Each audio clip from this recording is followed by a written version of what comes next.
အားလုံးပဲမင်္ဂလာပါကျွန် Physics Channel ကနေကြိုဆိုပါရစေယူပဗေဒကိုပုံပုံနားလည်သက်ကြွမှုအတွက်ကျွန် Physics Channel မှာအတူတကွလေ့လာကြပါစို့ဒီနေ့တော့ဆရာ Grade 11 Physics Chapter 1 Intro ပေါ့နည်းနည်းလေးပါပဲ Intro လေးနဲ့ပြပြမယ် Chapter 1မှာကတော့ Motion in a plane ဆိုတဲ့ခေါင်းစဉ်နဲ့သင်ရမှာ Motion in a plane ပြင်းကြီးအတိုင်းရွေ့ရှားခြင်းအဲ့ဒီပြင်းကြီးအတိုင်းရွေ့ရှားခြင်း Motion in a plane ကိုခဏထားအောင် Motion ဘယ်လိုမျိုးရှိလဲရင်သိရမယ်ကြည့်လိုက်motion နှစ်မျိုးရှိတယ်။ဆရာကောင်းစင်တက်ပေးထားတယ် types of motion နံပါတ်1က one dimensional motion နံပါတ်2က two dimensional motion အဲ့တော့ one dimensional motion ကြောင့်စပြောမယ် one dimensional motion ဆိုတာမင်းတို့နဲ့ရင်းနှီးပြီးသား grade 10မှာမင်းတို့သင်ခဲ့ရတယ် linear motion free fall motion linear motion ဆိုရင်ရေပြင်ကြီးအတိုင်း x ဝင်ရိုးအတိုင်းရှေ့နောက်ရွှေ့တာလမ်းမပေါ်မှာကားမောင်းသွားတာ linear motion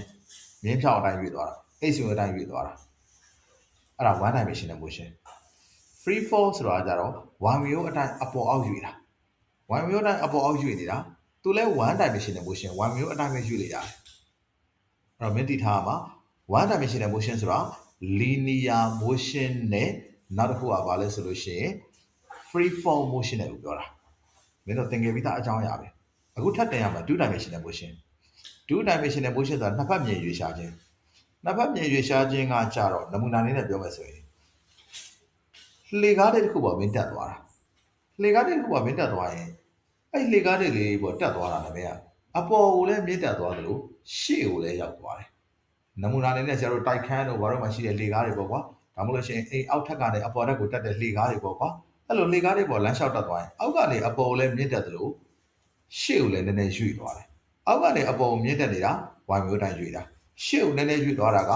x မျိုးတိုင်းရွေ့တာအဲ့တော့လှေကားတဲ့ပေါ်တက်လိုက်တာကမင်း x မျိုးတိုင်းကော y မျိုးတိုင်းကောနှစ်မျိုးစလုံးရွေ့သွားတယ်အဲ့လိုနှစ်မျိုးစလုံးတစ်ပြိုင်တည်းရွေ့ရှားတဲ့ဖြစ်စဉ်တွေကိုငါတို့ဘာလို့ခေါ်လဲဆိုလို့ရှိရင် two dimensional motion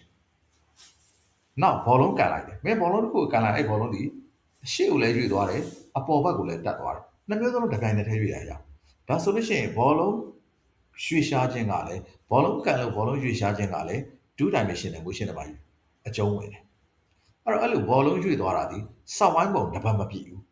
စောင်းဝိုင်းပုံတစ်ပတ်မပြည့်တဲ့ရွေ့ရှားခြင်းမျိုးကိုဆရာတို့ projectile motion လို့ခေါ်တယ်အဲ့တော့ two dimensional motion ရဲ့ပထမ example က projectile motion ဘောလုံးရွေ့သွားတာတို့နောက်တစ်ခါရေပိုက်တစ်ခုကလည်းရေတွေပန်းထွက်လာရေတွေပန်းထွက်လာလို့ရှိရင်ရေတွေကအပေါ်ခုံးမိတက်တယ်ရှေ့ကိုနည်းနည်းကြော်ပြီးတော့ကြာတယ်ဒါဆိုလို့ရှိရင်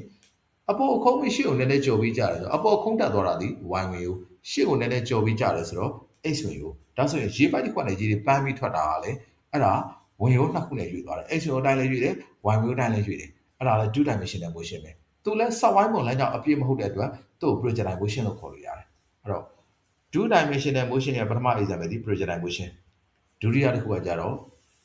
circular motion circular motion ဆိုတာကြတော့သူစောက်ဝိုင်းပုံလမ်းကြောင်းနဲ့ရွေ့ရှားတာနမူနာအနေနဲ့ပြောမယ်ဆိုလို့ရှိရင်ကွာနေကိုကဘာပတ်နေတာအဲ့စောက်ဝိုင်းပုံလမ်းကြောင်းနဲ့ရွေ့တယ်အဲ့နေကိုကဘာပတ်နေတာစောက်ဝိုင်းပုံလမ်းကြောင်းနဲ့ရွေ့နေတာကလည်းအဲ့ဒါကx မျိုးတိုင်းလည်းရွေ့တယ် y မျိုးတိုင်းလည်းရွေ့တယ်အဲ့တော့ x မျိုးတိုင်း y မျိုးတိုင်းနှစ်မျိုးလုံးရွေ့နိုင်တဲ့အတွက်နေကိုကဘာပတ်တာဒီအဲ့ဒါဘာလဲဆိုလို့ရှိရင် two dimensional motion နဲ့မှာအကျုံးဝင်တယ်အဲ့ဒါဒီ circular motion အဲ့တော့ one dimensional motion နဲ့ two dimensional motion ကိုဒီလောက်ဆိုလို့ရှိရင်တော့မင်းတို့နားလည်လောက်မယ်လို့ထင်တယ်အဲ့တော့လေ့လာနားထောင်ပေးတဲ့သူတွေအားလုံးအတွက်အများကြီးကျေးဇူးတင်ပါတယ်ဒီလိုသဘောကျနှစ်ချက်ခဲ့ရဆိုလို့ရှိရင် like and subscribe လေးလုပ်ပေးကြပါအောင်နော်